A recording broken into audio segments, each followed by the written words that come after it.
Truck 14, this is Dispatch. You have a 20-year-old male with a laceration to the finger at... we're going to redact that, and going to be at 034. Dispatch now. Okay, everybody, welcome back to the Injured Athlete podcast. Yes, we've had to completely rebrand from the Washed Athlete podcast. The normal episode 17, has to be changed to episode 1 of the Injured Athlete podcast. Now, you might be wondering, you guys are called the Washed Athletes because none of you play college sports, even though one of us does run track, and you guys do lift weights. So, you're not unathletic, but you didn't get hurt during a sporting event. And if you didn't get hurt doing your hobbies and activities, how would you get hurt? Well, I have some good news and some bad news for you. The good news is that Raj was finally able to put his skills that he learned in his EMT class to the test on a real-life patient. The bad news, he was that patient. Raj has a lot of explaining to do, because this week has been very interesting, and I will let him take it away, and I will fill in some of the gaps where his memory might not have been the best. So, Raj, take it away. So basically, I got into a knife now. So in the former you got into a knife fight. Yeah. So, right. But basically, yeah, I did fighting myself. I'm trying to find the MF who sabotages me. Okay, keep going. Yeah, but basically, we moved into this house, and the former tenants left a lot of things here, and I noticed earlier in the day yesterday, the dishwasher wasn't empty, and I didn't see everything in there. I just ignored it, and I would have addressed it later with Peter. And later at night, it's around 12 a.m.-ish, Peter's doing the dishes, and I'm like, yo, by the way, open the dishwasher. And he opens it, we see everything in there, and we decide to start, emptying it out. And then we come across this black Faberware knife, and, it's a pretty cool knife. Kitchen knife, yes.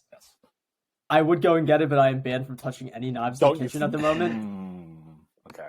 But it was a pretty cool knife. We were looking at it, and it was pretty in beat up shape. So I do have a knife sharpener tool attached to my cutting board. So as the maniac I am, I started going to town at 12 a.m. trying to sharpen it. As one does.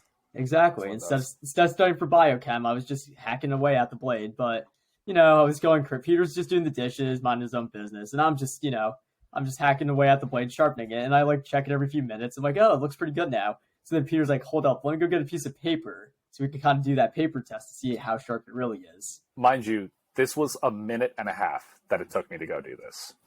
Continue. Yeah. So Peter goes upstairs and, I want to clean up any dust or any metal fragments left on the blade after I sharpened it to make sure it's nice. And I'm cleaning it, and I did not follow proper knife safety protocol when cleaning or holding a knife in the sink. And as I was finishing scrubbing the knife and putting the sponge down, I managed to nick my finger pretty badly. I wouldn't call that a nick, buddy. It's Just let him go. Just let me downplay it. But yeah, so I managed to cut my finger pretty badly. And then from there, I go, hey, Peter, help. Yeah. So I come down. Of course, I know none of this. And I just hear Raj say, hey, Peter, I need you. So I'm thinking oh, maybe he needs me to reach the top shelf or something like that. So I'm coming downstairs with a piece of paper thinking, this is going to be so fun. Whatever. We're going to see it. If he was able to sharpen this knife properly, because he was going at it for a little while. I wasn't really paying attention, but this was good.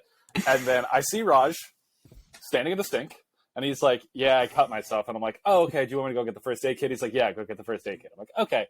I'm not thinking it's anything crazy, because he's still very calm about this. So I'm like, go get some first aid kit, whatever. Thinking he just needs a Band-Aid or something for it. And I come back down, and the sink is full of blood. Just completely full of blood. And I'm like, oh, that's the kind of cut you have. Okay. So I give him this random gauze pad thing that I had in the first aid kit down there. Then I went back up to go grab some actual gauze and bring it back down.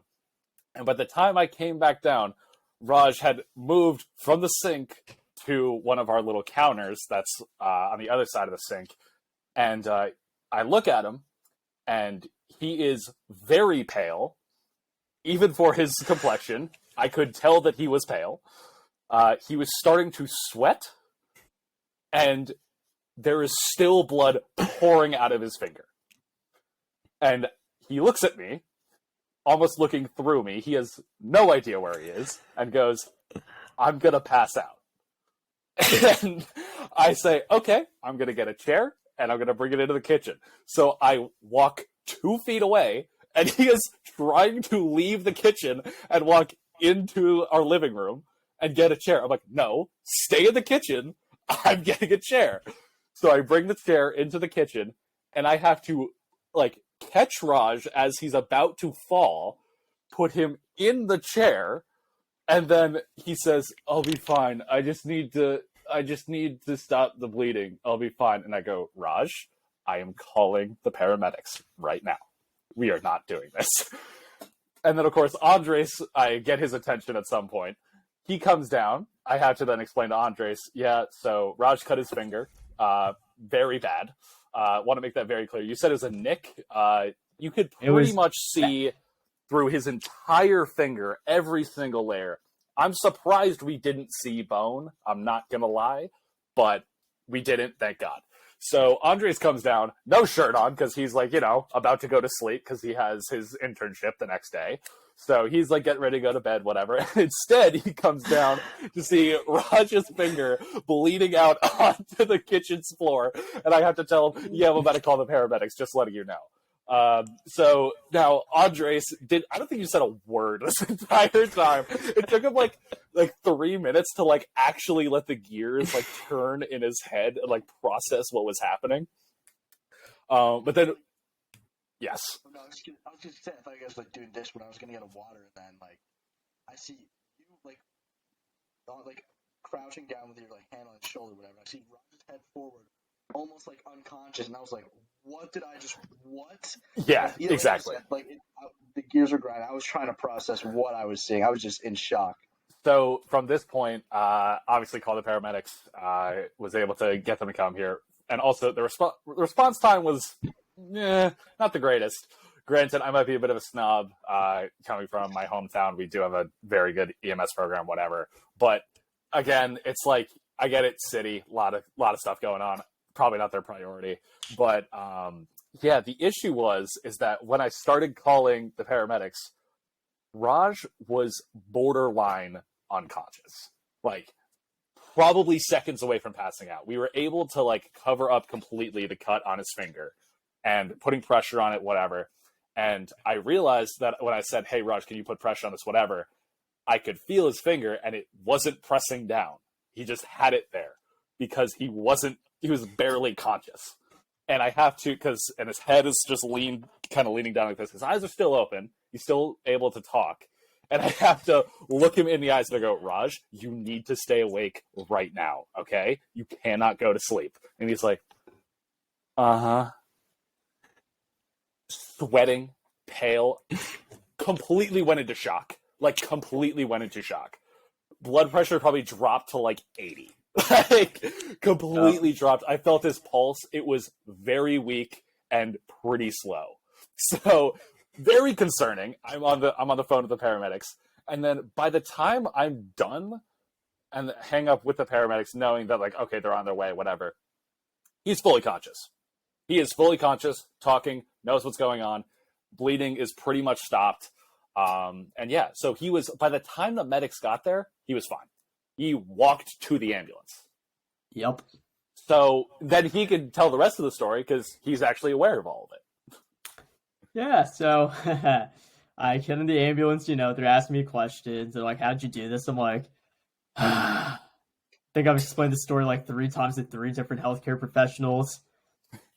It's honestly the worst part of going to the ER is having to explain to the triage nurse, the actual nurse, and then the doctor what happened. You're like, "I've already said this story 100 times. Yep, and it's just... And now you get to say it again on the pod. And yep, each time I say it, it's... Yeah, each time I say it, I'm just like, yeah, it's a funny story. But basically, I get there, I get in the ambulance, I'm perfectly fine. Like, honestly, like, by the time they got there, Peter could have driven me to Presby. Because, like, I was conscious by Realistically, then. I could have, but I'm not. I wasn't taking that risk. Yeah. But, get to Presby, you know, they get me in the wheelchair and they bring me in. And, you know, instead of, usually they will throw a patient who's a very high priority in a room. But given that I got a glorified paper cut, they threw me in front house 3, which means I was just sitting in front of a desk in a wheelchair. And I was just sitting there, you know, I was just like on Snap talking to you guys, like, hey guys, look where I am. And then Peter sends me a snap, and he pulls up there, and then the floor nurse comes up to me, and she's like, oh, okay. She's like, asked me all the questions, everything to get ready for the physician to see me. And she's like, oh, do you have like a support person here? I'm like, oh yeah, my roommate Peter's here. And then I gave her his phone number. Then Peter came back, and I have a nice video of just Peter walking in, shaking his head at me. Like, the fact that you were the first out of the friend group to end up in UPMC. For the bad reasons. That's the thing. You were the first one to maybe start volunteering there, like work there, whatever. But this was probably one of the last things I would have guessed that you ended up in UPMC for. Like, I could see you doing a lot of stupid things, but this is just like a whole new level of dumb. Like, you nearly passed out because your finger got cut. Like, you were nearly unconscious. I have a question. Do you think you nearly passed out because of the blood loss, or because you were just in such like shock about what had happened, or like adrenaline? Because as someone who has passed out in the past from like needles and blood draws, like I'm just not good with that stuff. It's obviously not a blood loss issue. It's more just of a your body doesn't like that, and your blood pressure tanks. So like, what do you think it was? Because Jacob, put your hand down. Raj, I don't think you could really talk right now. My question to kind of build off of that is, would it also have been from the embarrassment of having cut your finger and needing an ambulance to take yourself to the hospital? You're insinuating he was passing out because he's embarrassed. Yeah, no, it's not because I was embarrassed. Well, I have another question, actually. Oh my Peter, God, you said earlier in the story that you didn't know what you needed, Raj needed help for. You said that you were thinking maybe he needed help getting something from like the higher levels. Has that happened in the past? Yeah. That happened today. Yeah. Wow. Okay. There's my 2 questions. Okay, so to answer Justin's questions, Raj. So I'm usually good with I'm a maniac. If I get like the COVID vaccine, I was staring at her when she gave it to me. Yeah, so I'm good with we'll get even to the lidocaine you got. Yeah, true. We'll get to the lidocaine story later. But so because Raj barely was conscious, my assumption is that it was a combination of shock and blood loss, because there was a lot of blood in the sink. Yeah. Like, because I remember the one time, because like when he was like pretty conscious and the paramedics were like almost on their way, so he was able to talk. You know, bleeding was like pretty much stopped by this point.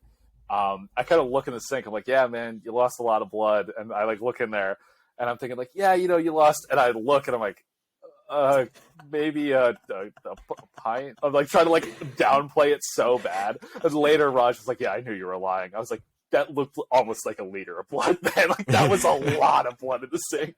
Yeah. It was crazy. You gave a blood donation through the finger.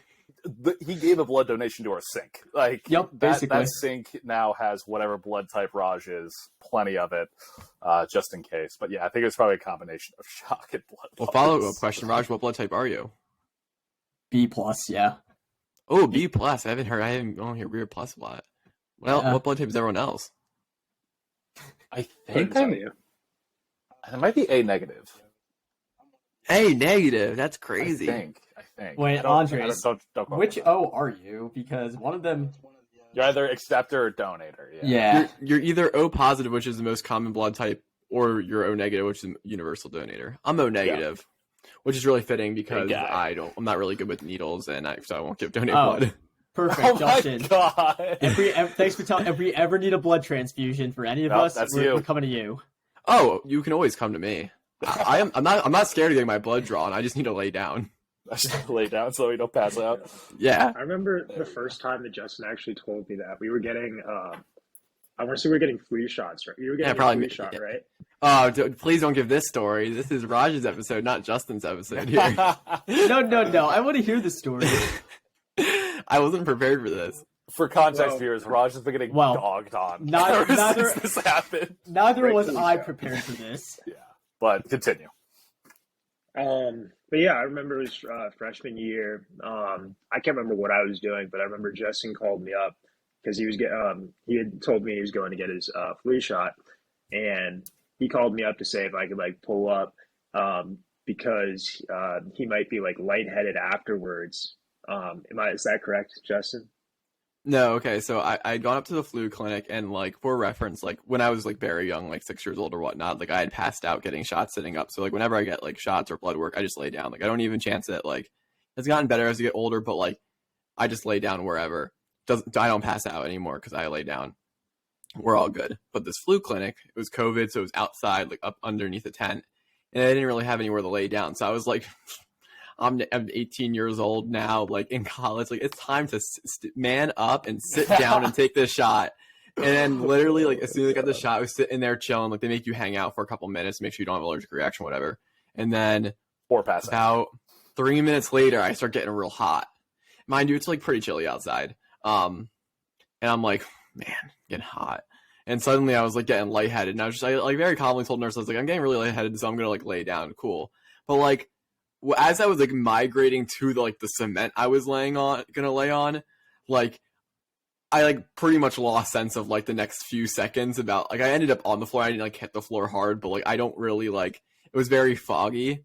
So then and I recovered very quickly, like just like laid there for a couple minutes and I was fine. But then I was like, Jacob, can you like come up to O'Hara real quick and like can you just walk me back because I don't want to fall on the way back. It was like the worst phone call I ever had to make. Not really, man, I probably, but like I'm like, I could have just gone in and just laid on the cement to begin with and gotten the shot and had walked out of there 1 minute later completely fine. But I was like determined to sit down. Yeah. So yeah, was that first semester? Yeah, it was first semester. I've usually got my flu shots like at home or like at my pediatrician, so like just they have beds and stuff. But like the flu clinic at Pitt was like it was outside because of pandemic, so they didn't have any like beds or anything you could like do it on because they were just like pretty much popped up a chair from like the student center and was like, here you go. That probably had to be an awkward like phone call on your part. Well, yeah, it was just like I don't know. I had this stuff like under control. Like I just usually like just lay down. So like it was just a bad read on my part. I should have just like laid on the cement to begin with, but I was determined. But I know never to do that again because like later they were giving out COVID shots and at the hospital I volunteer at, and because they were it was like a clinic with a lot of the other hospital staff too, and then they were pretty much just like giving them to people while they were standing, and then you'd go sit in a little waiting room for 15 minutes and make sure you didn't go into like anaphylactic shock, and then like you'd leave. But like I knew I could not get the shot standing up. Like I can't get it sitting down, nonetheless standing up. So I was like, I told the lady, I was like, yo, we gotta lay down somewhere. And literally like we were at like some kind of conference room. We like went to the corner behind this like little curtain and I just like plopped on the floor. She gave me the shot. I stood up 2 seconds later and was like, went to my sitting area. I was like, good to go. But I was like it's so weird. Like I just like if I lay down like for like the duration, I'm completely fine. I do butt squeezes though to make sure my blood pressure stays high. Oh, okay. Never mind. I had no idea where that sentence was going. I do butt squeezes, comma, and I was like, where is this going? You're like, where is this going? I was very concerned. Rob, you should have been doing some butt squeezes during your blood loss era. Would have kept the blood pressure high. You know, I think I had other things to worry about at the time, but yeah, I don't know. You almost went down apparently. Yeah. Like you were like straight, like dead weight. I was like, oh, here we go. I was ready to rock. I was so like, because I literally went into like the second that I saw the blood, I was like immediately EMT mode. I was like, oh, all right, here we go. Like this is it. My time to shine, exactly. But yeah, so Raj actually had an interesting needle story that he had to deal with. Lidocaine, it's a blessing. The issue is getting it there was not. So, for context, for viewers who don't know, lidocaine is a numbing drug that needs to be injected into the area around where, like, either an injection or surgery is going on, so that way you don't feel anything. So, in Raj's case, needed the injection all through his finger to stop the feeling from going there, and then they could do the sutures, so that way he didn't have to feel anything. And yeah, like normal needles for shots are like they're gauge ranges, so like the smaller the number, the bigger, I think. Yes. No, smaller the number, yeah, whatever. No, the smaller the bigger. Yep. Yeah, smaller the bigger. So basically, a normal shot is like not that big. It's like but I don't even know what the normal ones like are. even diameter wise, it's pretty. Yeah. It's pretty. The size of the needle in the syringe is very small. I was using some today. Yeah. Well, the one for lidocaine, when the physician came in, I saw the needle and it was not small. I don't want to estimate what gauge it was. I don't want to know. All I know is it 14. I think was something. I 14's huge. I think it might have been a little smaller than that. Maybe like a 20 or 24, but still, it was big needle. Big. And I look over and I'm like, I'm good with needles, but not that. Exactly. And the area the injection is in, it was all nerve, literally all nerve. On my good hand, it would have been here and here. So it went in twice. Yeah. And lidocaine burns when it touches your nerves. So because it has to burn and then stop it from feeling anything. Yeah. So Peter's showing me his game. I'm gonna kill you. What is happening? What? What did you just pull out there? I wasn't paying attention. It's a pencil. Oh my god, that looks so much like an actual needle. I had a heart attack. Pencil. Oh my god. I thought you were like I thought you were diabetic and just didn't tell us. I was like, what? That looked so much like a real needle. Yeah, Jacob, you on roids? Huh? He's taking trend. That's he's on trend. But so I saw that needle come out and I saw Raj's face. I was like, okay, I need to distract this guy real quick. So I pulled up Egg Inc., which is a chicken farming game, and tried to entertain him while he was dealing with a big needle going into his finger. That's the most dad type energy I've heard. Oh my god, I was such a father. It was insane. All right, come on, Raj. Yeah, exactly. Literally, I was like, hey, look at the colors. Like, look at this. Meanwhile, he's like, yep, this looks great. He's just trying his best to not scream. Oh my god. Wow. Oh my goodness. Okay, you got that reference, but if you like that reference, drop a like. Oh yeah, if you got that reference, you passed 9th grade English? Yep. No. Was it everyone? Wait, did everybody read that Yes. freshman year English? I think I read it sophomore year. I think I read it. That was either 8th or 9th grade. 8th grade. I think actually, now that I think about it, I think I read it in 8th grade too. Dang, your schools were busting with the English. We had to read the worst book going in freshman year. Jane Eyre, worst book of all time. Never heard of her. So. Yo, don't disrespect that baddie, Jane. I'm playing. What? I remember we read like an excerpt of the book. They didn't make us suffer to read the whole thing. That sucks. We had to read the first half going into the freshman year. It was a very dense, painful book to read. Then there was like a summer reading test. The majority of people failed it, and then we had to read the second half of the book, during the first part of the school year. Probably one of those that I know. Wuthering Heights was like a dense book. I couldn't tell you what happened to Wuthering Heights, but just some terrible summer reading books. I don't know. Anyways, did any of you guys get stitches? Yeah, plenty. Never. Oh yeah, you've had a ton. Well, yeah. I've had stitches here. What you do? Split lip. Before. What? What you do? What did you do? Oh, I was like 4, and like we were cleaning our our breakfast nook area, and they had to take the chairs out so they could mop it. My mom told me not to run on the chairs, and I ran on the chairs, and I like slipped, and I busted my lip. Damn. Also, one time, I was walking downstairs, my sister, twin sister, shout out Katie, and there was this like bookshelf on the corner, and I tripped down the stairs.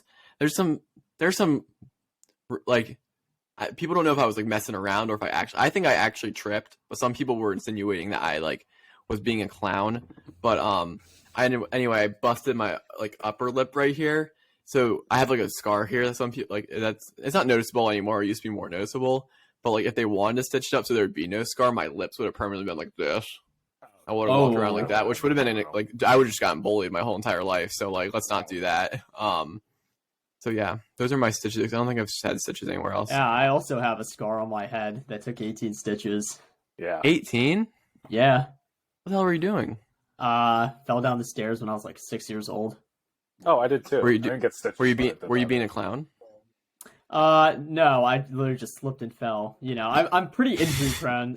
18, 4 in the hand, leg I kind of lost count. I'm thinking 30 plus, maybe. So you might be right around like close to 100. Yeah, something like that. Why do you Why have so many stitches in your leg? ACL, double knee surgery. Oh, That okay, left side is rough. That's not really like okay. I am Frankenstein. just like putting them together, trying to keep it all there. Yeah, Scars I've everywhere. never had stitches. Literally, like the worst injury I've ever had was I like kind of dislocated my shoulder because like it like came like right on like it came out, but then it didn't like pop all the way out. It was still on like whatever like the rotator cuff or something like whatever the actual like ball socket joint. It was right on the edge of the socket, and then I snapped it back into place, and then kept playing football. Bad idea. But that's the worst thing that's happened to me. I mean, I really don't get injured. Knock on wood. Yeah. Speaking of shoulder injuries, Justin and I. Oh my God, that's right. Care to explain both your shoulder / pec injuries going on? No, I don't have any injuries. I'm just sore. Mine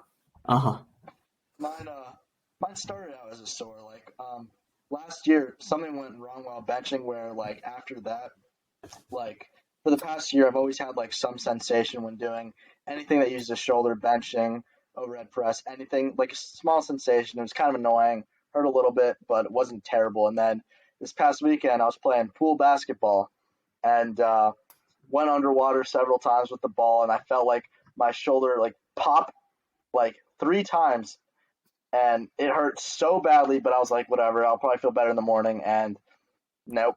It has not gone away. It only gets worse. Whenever I put my arms up or anything, putting on a shirt, it hurts really badly. So I got to get that checked out. So after the second time, why didn't you stop? I also have other questions, but you can answer Peter's first. Because we went undefeated in pool basketball. Oh we won.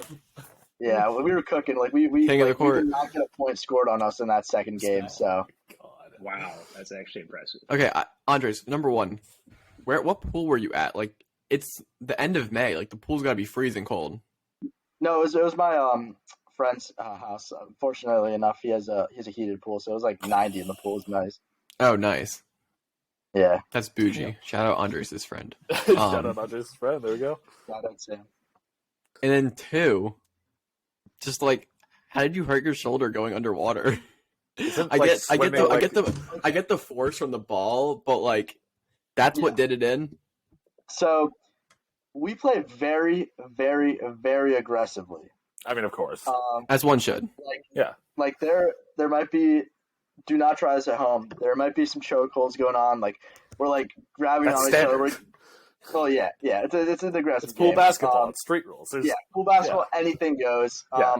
So, yeah, just a lot of just grabbing on people, just a lot of sudden movements, like, just getting by people, grabbing people, pushing them out of the way, like just grabbing the ball out of their hands or holding on to the ball for dear life and having like 5 guys from the other team just trying to grab it out of your hands. Like, there's a lot of recipe for disaster there, but it's a fun time. That reminds me of I was playing keep away one time as a part of a baseball party. Took an elbow right to the tooth. Whole thing pretty much came out. I had to go get like an emergency root canal that night. Damn. Oh. Yeah, shout out to my dentist at Family Friends because he like pulled up like late night because my tooth was like literally hanging on by a thread. Damn. Holy crap. Yeah, no, it was crazy. I know he really did. Well, I thought like I lost my tooth. Like I was like literally like looking through the lawn for the tooth, because I was like I thought I had lost it, and then I like felt it. I was like, Oh, it's still in my mouth. It's literally this one string like holding on this tooth. Oh. Wow. Oh, that is brutal.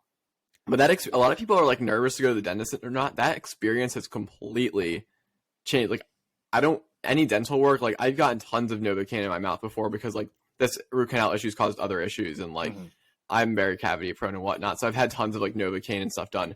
Dentist work, I'm so chill with. I think such a young age. Oh, yeah. I'm like, I've like had all this work done on me. I'm like, nothing phases me anymore. I'm like, Novocaine like hit me. Yeah. Yeah. Wait, has anyone? Oh, sorry. Oh, sorry. You run. I was just gonna say when I got stitches.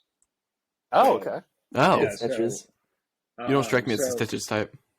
So yeah, it was totally unintentional, but we were playing Gaga Ball. If you guys remember that. No, I do.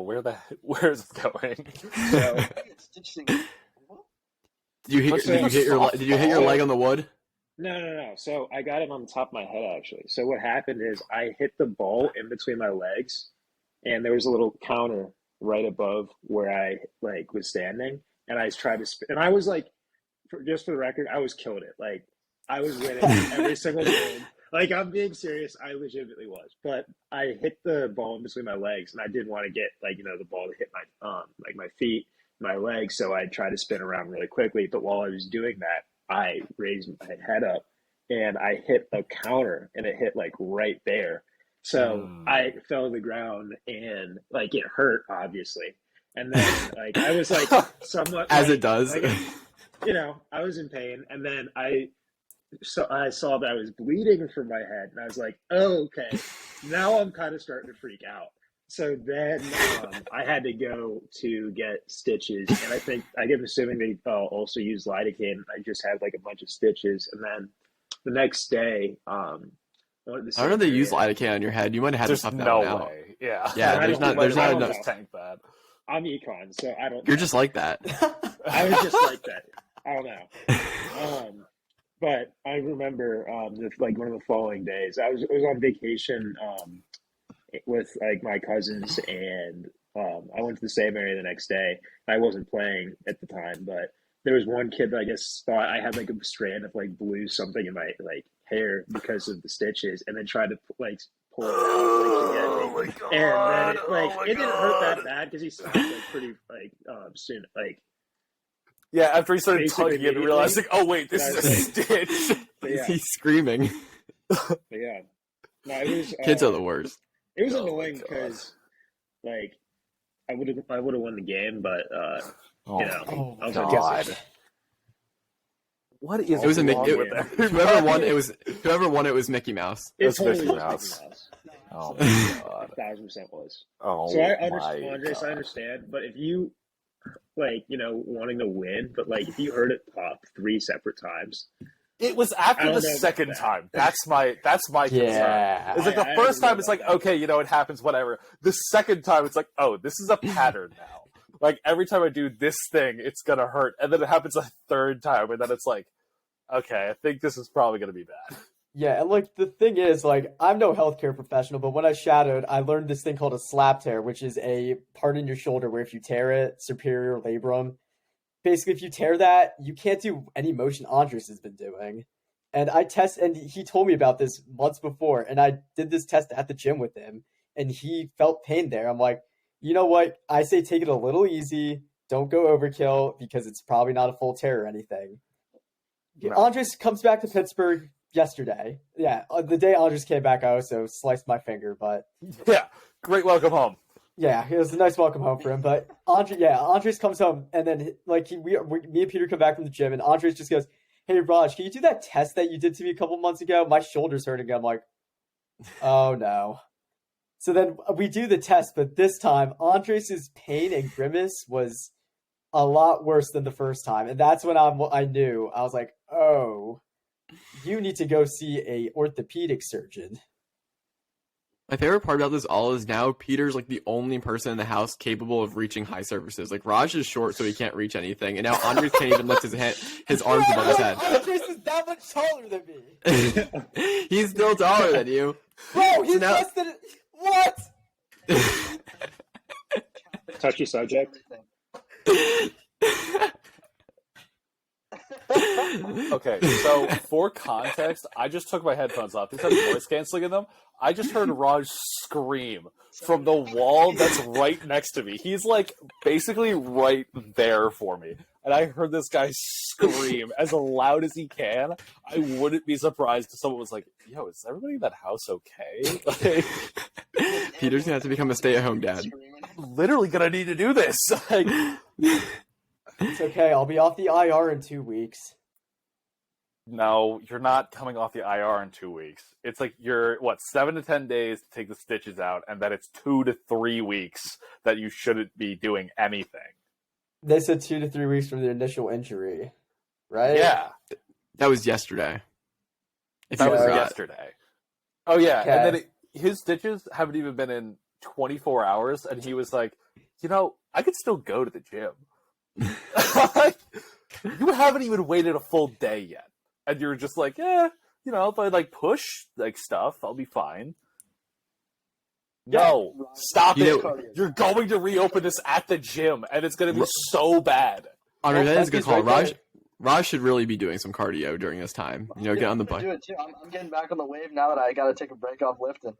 Hey, there's no excuse. Raj has to hit legs now. Cardio on legs. Cardio on legs. I really think the reason Raj is itching to go to the gym is because he's a pre-workout addict. So it's not really that he needed to lift, but it was more about the fact that he just wanted his fix. That's what it is. That's what it is. You can still take it if he's a psychopath, but take it. Speaking of pre-workout, use code WATCH20 on buckedup.com for all your pre-workout needs. Shameless plug. Thank Not you, a shameless Raj. plug. It's a plug. You make money. Yeah, exactly. No shame in that. No shame in that. True. Exactly. I'll call it shameless. For running. That's just I don't know, because I don't know about you guys, but when you take I take pre before workout all the time, but it just makes you go to the bathroom. So you have to go to the bathroom very quickly after taking it. Yeah. Not good for running. No. Low key, pre-workout's a laxative. It Yeah, it kinda really is. It's why coffee makes you go to the bathroom too. It's the caffeine. It gets absorbed up into Yeah. your bloodstream, and it just makes you go to the bathroom. It's diuretic. There we go. Science. Raj, do you have anything else from your very exciting trip to the ER? Well, when I was getting discharged, they didn't ask for any information. Nice. So, yeah. I That was was a the little weird confused. Interesting. Did you give him ask him for insurance? Have you been to UPMC as a patient before? No, the only thing they probably have on me is my volunteer profile, which is just my name, where I'm from, and my phone number. Nice. So You might have gotten a free ride. maybe. Yeah. But then the thing is, even his address on file, it's not this address. And if you have if you have your tower's address still there from when you were, I when don't you were remember what volunteering, I don't remember what address I put down. So No, and they do all online bills now. But I got a bill from UPMC because I went to the doctor's office 3 months ago, and it came through my profile. I was like, what? This bill from UPMC? It was 3 months later than after I'd already gone, and then it was hundreds and thousands of dollars, and I was like, huh? I have insurance, but then they never asked me for my updated insurance, so they was using insurance that I didn't have anymore because my insurance changed. God. So then I had to call, or my mom called, and then 5 seconds later they're like, oh, don't worry, just the copay, and I was like, good work. Good work, insurance. Doing your job. Yeah. Andres, you were going to say something earlier. Yes. So it was you guys got your flu shot at Ohio, right? Yeah. Yeah. So freshman year, I also got my flu shot there. Everyone listening, make sure you get your flu shot. Yes. indeed. Always.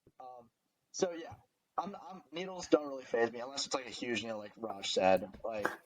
I don't really mind them. It's whatever. I get my flu shot at O'Hara, and first thing I do, not really smart, is I say, oh, I got to go hit push day today. I start As benching. one does. Yeah, I start benching. Luckily, Raj is there. My left arm where I got my shot just gives out, so the bar is dropping down fast. Raj runs over and bails me out. That's whatever. Raj saves my life there. Yeah. I told you it was a dumb idea to lift today. The grind doesn't stop. No. Yeah, as days goes on, I'm like, okay, usually that like the little dot from the shot, whatever, should be gone, but instead there's like a little like dome forming. And the shot's infected, and it's infected for like 3 weeks. It's like a discolored like little bulb, and yeah, so that was I have an interesting O'Hare story too. And Are you sure it's luckily after, infected, or was it just like did you just have a reaction? I don't think it was a react. I'm pretty Go sure to it the got hospital? Yeah. I mean, after like 3 weeks, it finally went away, but it was just weird. I'm gonna guess it was just a reaction, because if that was like Yeah. if that was an You would infection, get like a septic shock like pretty much immediately. I mean that don't make it like that. yeah, I mean that needle is very small. There's very little room to be infected. Yeah, And if you waited 3 weeks with an infection, like you would have been feeling a lot worse. Yeah, okay. It was, let me rephrase. It was. You would have been like Raj slumped on that chair. Literally. Basically. It was weird though, because I had never had that before, and it just wasn't going away for like the longest Yeah. time. It looked weird. Actually, now that you say that, I remember you like last year being something like, yeah, my arms still be like puffy from this flu shot. God. Shout out the Pitt tents. For flu shots. Well, this year they had like a flu clinic at the William Pitt Union. And I went, like, I just like pulled up with my girlfriend and was like, yeah, like we'll just go get a shot. But like they only had chairs, and I like literally like middle of the ballroom just like laid down. And I was like, Yep. hit me. and then they always panic because they're always like, you're gonna pass out. I'm like, no, I'm not gonna pass out. This is why I do, because I'm on the floor. So then like I get the shot, and like I'm about to like pretty much stand up like instantly after the shot. They're like, are you good? And I'm like, yes. That's what the point was.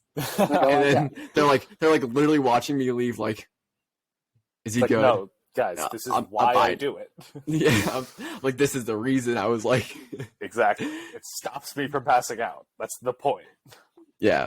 So but Justin, I'm assuming you're not like me, where if you're getting blood work done, you don't watch the needle go into your arm and just watch vials fill if up you with do blood. that, you're a psychopath. Like, why would you watch someone stab you? Like, that's just not. There's no reason. Because if I'm sitting there, I might as well just watch, get entertained somehow. So I just watch them slip a metal rod into your like arm. I watch them when they do that. I see where my blood goes. I usually look away when it gets stabbed, but then after that, I'm just like, no, and that's definitely more like I've like when that happens sometimes I'll go over and like look at my arm, or if I have like an IV and I'll like look at my hand or whatnot. But like, no, I'm not gonna like be like, let me see this go in. Like, there's just no reason for that. Seeing that big needle just in my finger, I was like, big needle. No, if it's a big needle, big needle, small finger, big needle. Because Peter's trying to distract me with this game. I look over and I go, yeah, you just looked over immediately. I was like, okay, well, what am I doing? Like,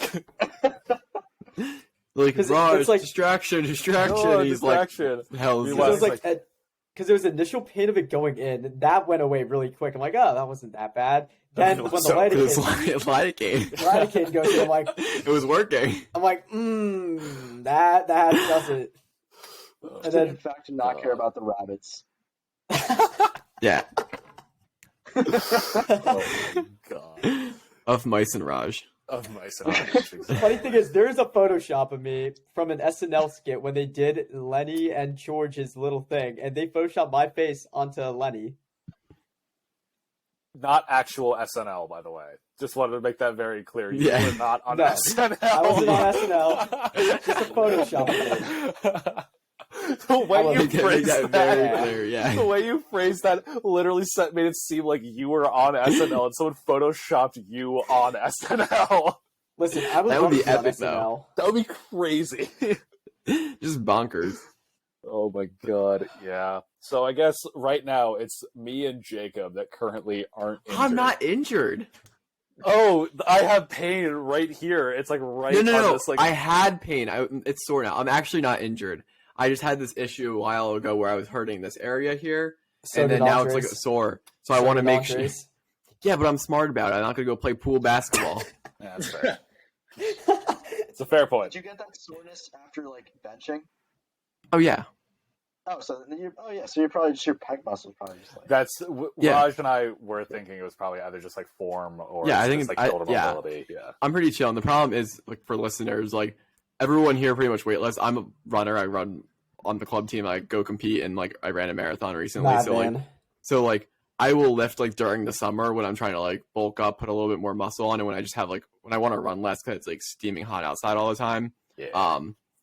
Because I don't really I like having muscle on, but it's just like I don't have the time to like run, go to class, and like lift during the year. So like when I get back into lifting, it's like the first day back, it's just like all my muscles are like screaming at me, and then I just like lose all the strength that I have in like certain areas.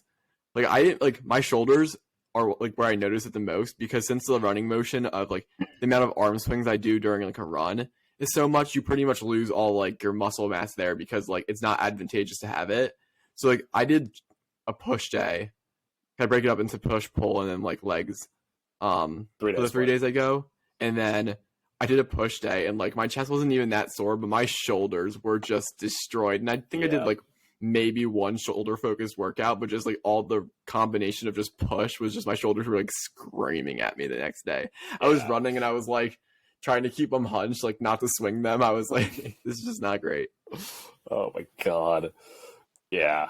I mean, hey, that's why we're here. We're going to show you how to do some shoulder mobility stuff, trying to get your shoulders healthy, and make sure that bench form is good so you don't put strain on your rotator cuff and your shoulders. So I don't tear my rotator cuff and end up on the IR with the rest of the boys. Yeah, I mean, at this rate, we're dropping. I was on the IR for a week and a half after the marathon, and I'm not back off, so we're good to go. Yeah, you and Jacob were activated off directly from the practice squad to the starting lineup. You guys are now starters on the washed athletes weightlifting team. So, hate to break it to you, you got to pull your weight.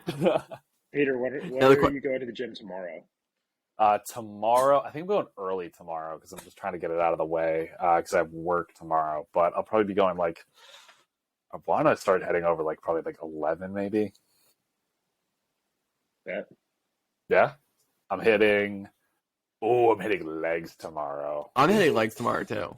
Let's go. Prayers up to Jacob. Justin, is this your first leg day in a while? Well, okay, my leg days are very different. Like I don't squat heavy. I do a lot of like functional like strength work on my like legs for running. Yeah. So like Raj was taking a picture of me being on like this buoy the other day, like for balance, and like I'll do a lot of like explosive work with like a barbell. So like squats, but like exploding off, or like using calf explosiveness. But like I did do a leg day the other day. I always just like my stabilization muscles aren't very strong because I don't spend time in the gym focusing on them. And like I can tell, so like when I do stuff with like my hips and my ankles and stuff, I'm like, they're sore, but we'll see. Oh, there it is. There's very nice. You can barely see it. It's like a very blurry edit, but yes, we're a professional podcast out here. We really are. Yeah, yeah. That was the edit of Raj looking at the rabbits, Raj. Just look at the rabbits. A live photo of Roger Peter last night. Yeah, live photo. Yeah. Unders know, but like the leg day, like. It was a while ago I had done a first leg day back, and I had actually like gone to like lift heavy. And the next day I was like, it was like the same thing when you go to sit on the toilet and you're just like, that was your life. That was literally me after the marathon. I was like waddling throughout my house, just like, I was like, okay, time to go down to the bathroom. Going down flights of stairs are so painful. Going down Kodiak Hill. Oh, yeah. It's pain. Nothing. Well, that was the problem, and that like goes with the like downhill. Like at about mile 23, 24 of the marathon, you hit this pretty like gnarly downhill, and then it goes into like a flat section. But the downhill just breaks everything left in your legs. So when you're running on that flat portion for the last like mile and a half, you just feel like you're in quicksand because like the downhill just took everything out of your legs from the previous like 22 miles or whatnot. And it's the same thing with leg day where like you wake up the next day and you're like stairs. What was your time? 3 hours and 9 minutes and 58 seconds. I have no idea if that's good or not. That's 7:16 minute per mile pace. That's very good. Yeah. I'm sorry. On the knees, though, Justin. It's just my actual knee joints and my hip joints were like the next day. I was like, it was awful because me and my dad were driving home. Actually, that day, like moving stuff because I was using Peter, Raj, and Andres' basement to store some stuff because I was going to come back in a few days. And like moving the stuff into his house directly after the marathon, my hips were just like, it was like the actual like socket was just like inflamed and sore. Like it just like hurt. Like my muscles were honestly fine at that point, but like just the knee joints, the joints were just destroyed. Yeah. And then the next day I was like, I'm not like after the marathon, I was like shocked that I could like move so well, like muscularly. Mhm. And then the next day, I woke up and I was just like, yeah. I sat in bed watching. Like sat in bed watching sports TV shows like the whole entire day. Like my mom came home from work and she was like, "Have you moved?" And I was like, "No, No, I have not moved. I have simply not moved." Oh my god. Yeah, I mean, those are usually after leg days, they can be very heinous. Like the worst though is when you get like a cramp and it just keeps getting tighter no matter what you do. And it's like you just have to sit there and suffer through some of the worst pain on the planet. It's so the bad. Charlie horses in your calves in the middle of the night are the worst. When you wake up if you have never woken up at 3 a.m. screaming because of a calf cramp, then like, dude, what are you even doing? I fully believe that is the devil himself just grabbing your calf. Like that's what it is. And you literally have nothing to do but like try to like massage it. But you're just, and it just, I woke up twice in one night once before, like double calf cramp, and it was the worst experience of my life. And then when you wake up the next day, you just know like you had messed up. I haven't gotten calf cramp in a while, like knock on wood, but thank God, because it literally is like the worst thing that's horrible. Oh God. There's like the graph of like the pain of the cramp, and then like how loud you scream until there's like a certain drop where it's like you can't even scream. You're just like. It's just silent. It's just silent. Like, that's how you know it's like the worst possible cramp, and you just can't make a noise. Exactly. My leg. Exactly. When was the first time you guys cramped up? Like ever? Yeah, ever. Oh wait. Oh no, I have... might remember that. No, I might. Now that I'm thinking about, I can't remember. I remember I was on a bus in 8th grade. It was our 8th grade trip, and I cramped up, and I had no idea what was going on. Why? I have no idea. This is a core memory locked away in chicken. It was absolutely ridiculous. I had no idea. What did you do the day before? I don't know what happened. Like, That's when Jacob became a man. I don't know why I cramped up. It was a wild, like, I don't know. Wild feeling. You went from child to manhood that day. That's when you became a man. Right in that instant. Where you're on a bus screaming like a child. Well, no, he stopped screaming at a certain point because it was so painful. That's where, and then it's from that point on when he stopped screaming, that's when he became a man. Absolutely. Oh my God. It just got too painful. I had to imagine, like, when I first joined track, those were some rough times for the calf cramps. I never really got calf cramps, like, playing soccer. I don't really know why, but, like, some of the track workouts would just like take it out of me, and then I'd wake up in the middle of the night in a lot of pain. But I've done better at like stretching them out now and like and building up strength in them, so it's not as bad. Back spasms are also bad. They're like lower back. Oh yeah, God, those are the worst. Where they just get like really tight. You're like, oh my God, like, oh, you're okay. There it is. Yeah. That's why I've actually had to start not just straight weightlifting. I've actually had to like kind of incorporate some like different exercises to like actually help build like stabilizing muscles and stuff. So like I'm doing like the single arm kettlebell walks or they're farmer's carries, but it's the same thing. But they're amazing. They work. I had to show Raj them too because they work so well, especially the single arm because like when you do like just like the normal farmer's walk with 2 kettlebells, like because it's the same weight on either side, it like that just helps balance it out. So you're not actually working it as much. But when you have it on the one side, it's like you have to brace both like your core and your back to keep it there. And like now that I've started doing them, I almost have like 0 lower back pain.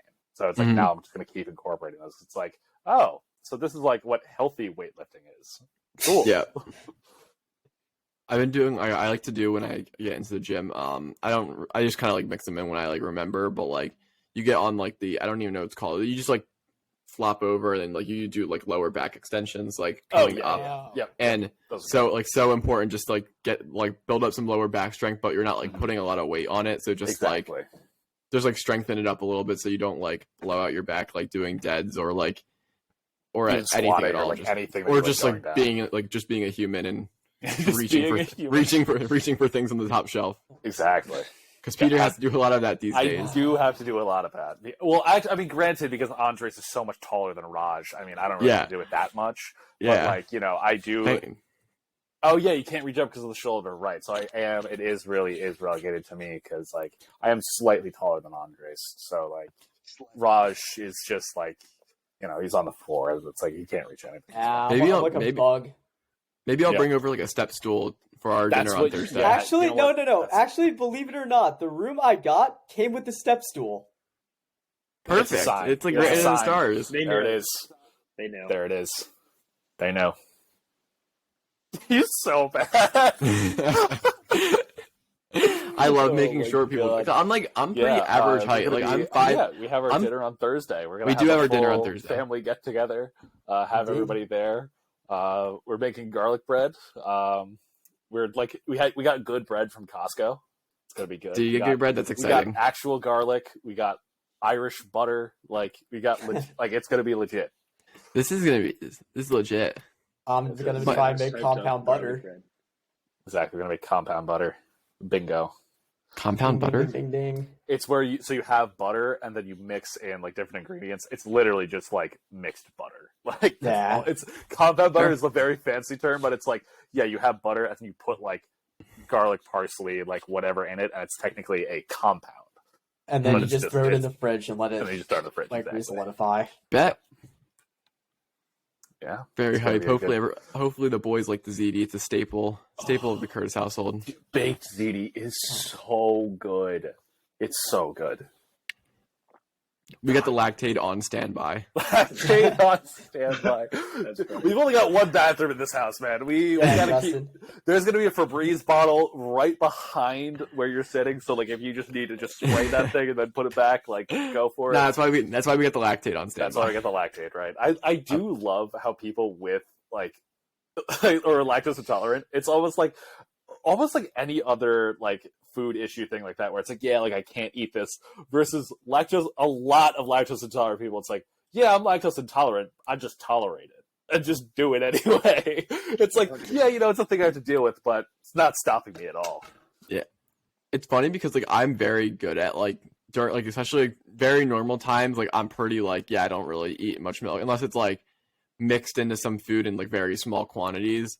Or like if I eat like these protein pancakes that have like whey protein in them, and like they have lactose in it, but like I pretty much am pretty good at avoiding, like I use like almond milk or like oat milk or whatnot for things, or like Lactaid milk. But when you have to have like when you want a ziti or like mac and cheese, like you just can't say no all the time. You gotta have it. And like if you're doing a group dinner with the boys, like it either has to be like burgers and dogs or some kind of pasta meal. Like there's like you have to, and if it's gonna be a baked ziti, then I gotta eat it. We're finding out if that grill works. Yes, that's gonna be so nice. Okay, first of all, it definitely doesn't work because there was a spider nest in there. That is also it probably doesn't work. But the previous tenants did leave a like tiny little like George Foreman grill that we can possibly use. So, well, if it does work, you let me know, because I have these frozen burgers that I brought from home. But the problem is I tried to make one here, but there's like a smoke detector real close to the stove. Yeah. And like when you try to cook them inside, like a ton of burger comes up so like the smoke detector started going off, and now I'm scared to cook them again. So they're kind of just sitting in my freezer waiting to be used until I like brave it up again, because that thing was so loud and it took me so long to get. So it was humiliating. Yeah, I mean, I gotta get the cargo shorts out. I gotta get the white socks, the white New Balances, whatever polo that I have, a Kiss the Cook apron, an open Thank God it's Friday unspecified beverage on the side that is in a silver can, and then what else? What other dad things are there? Yes, number one dad, or like pit dad hat. Pit dad hat, yep. That's another one. Pit dad hat. And then it's like whenever anybody says anything, I'd be like, oh, that's good, sport. Anytime the dogs need to be flipped, click the tongs twice and then open the grill. I used to be somewhat of an athlete myself. It's like, yeah, I would have gone. I know, like we would have won state, so I didn't blow out my knee. I would have gone to Penn State. It's no big deal. But, my son, he's going to make the league one day. My son's definitely going to go to state college. Like he's really good at football, even though he's absolute dog water at football. But we'll ignore that. But yeah, that's the dad look right there. Can't wait to break it out for the summer. Specifically, only for burger and dogs. Only for burger and dogs. Any other day? No. Yeah. Only for burger and dogs. No other reason. Yeah, if the person that at any like sort of barbecue does not have that fit or like something similar along the lines of that fit, I don't want to eat. I don't want the food. Like that is where you have peak food right there. Yeah, Andres, you started an internship today. Yes. How was that? It was a new experience because basically all my jobs have just been like kind of outdoor summer jobs. Like I was working on the past 3 summers, worked at a pool as a maintenance worker, and this was my first like job in corporate America. So it was a whole new experience, taking the bus with everyone else in their suits, briefcases, downtown, and then I get out the bus and then I'm like in the PPG Plaza in downtown Pittsburgh, and it's just filled with people, just others like workers. Suits and everything. It was just like a whole culture shock. I'm like, wow, like I am an adult now. This is scary. Like I'm with all these professionals. This is wild. And then I got to meet a whole bunch of other interns. All kids our age and stuff. They're all really chill. So it's a whole like cool community there. And bosses and stuff are all cool. And it's just like it's pretty cool that like our bosses, we refer to them as first name. Like they're just another person, so it's really easy to talk to them. It's really cool. Yeah, I went downtown once during the school. I don't remember why I went down, but it was just during like the weekdays and whatnot. And it was just like the amount of people. Oh, maybe it was when I like came around last summer with a couple of friends, and like I just saw a bunch of people in suits, and I was like, wow, like this is like a working hub because we live in Oakland, which is like about 2 miles from downtown, and with the college kids, so we don't see downtown in its like glory of just like corporate America, like you said. So that's kind of crazy. Being on the bus with people in suitcases. Yeah, it was wild. Or briefcases, yeah. That lunch break out, like just going out in the city and just getting lunch and all these restaurants nearby. So that was pretty cool. I can't wait to hear the stories from this internship. If it's not like The Office, I'm going to be mad. Justin, don't say a word about not watching The Office. We're just going to continue. Oh wait, I haven't seen The Office. Just stop. We do not have enough time to unpack all this. We're just gonna move on. Jacob, what's that? You wouldn't understand because you haven't seen The Office. It's about The Office. Okay, I know enough about The Office to understand what Dunder Mifflin is, but yeah. Yeah, it was funny because one of my bosses made a couple of Office references, which was awesome. So it was cool. So we got a little bit of Office vibes. Like there's like little basketball hoops over like the recycling bins, which is pretty sick. So I'm always just tossing stuff. Working on my shot. You should have brought a briefcase, like a completely empty briefcase. Nothing in it. Yeah. Just to have a briefcase. Yeah. Slam it down, flip it open. It's like one piece of paper. yeah. Just have something in there. No, but we have a big weekend coming up. This Saturday, the Champions League final, Liverpool versus Real Madrid. We're having a little watch party for it. Jacob's a big Liverpool fan now. Okay, I don't know if big Liverpool fan is He's the right not. word. Move on. He's not a Liverpool fan. He's becoming one. He has watched a bunch of their last few games.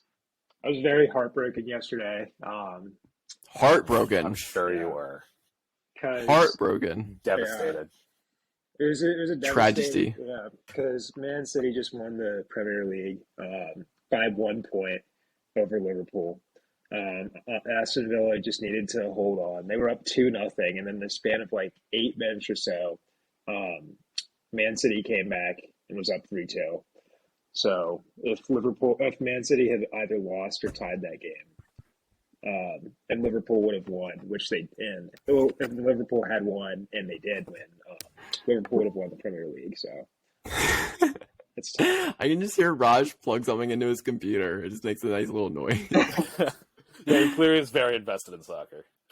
Yeah, we had football. Jacob, we had a very different day yesterday because I did lose my fantasy. I was in the championship. I lost the final, but that was rough. I still made $150 off of it though, so because it's a $50 buy-in, so that was solid. But I didn't care about that because my team AC Milan won the league for the first time in 11 years, and that was electric because we were down. The little kid picture of you wearing the AC Milan jersey. Yeah, that was pretty hard. I had to show the world I'm a day one fan. There we go. But yeah, no, I was hyped because 6 years ago we were like 10th place out of 20 teams, so we were down in the mud. Yeah, but we're back, so I'm like it's just awesome. And then yeah, I mean, I'm just happy. I'm riding on that high right now. And then now, just as a neutral fan going to the Champions League final, I'm just chilling. I do want you. I know you guys may not have the most soccer knowledge, but just based off what you know, what I want to hear everyone's predictions for the final. I'll go first. I think I might want to go again. Liverpool, Real Madrid. Okay. Yeah. So who's the star players on each team? I'm rooting for Real Madrid simply because Jacob's not a Liverpool fan. Yeah, I kind of feel the same way, honestly. Yeah, honestly, I don't want to see Liverpool win. I'm pretty sure I could have predicted that exactly, but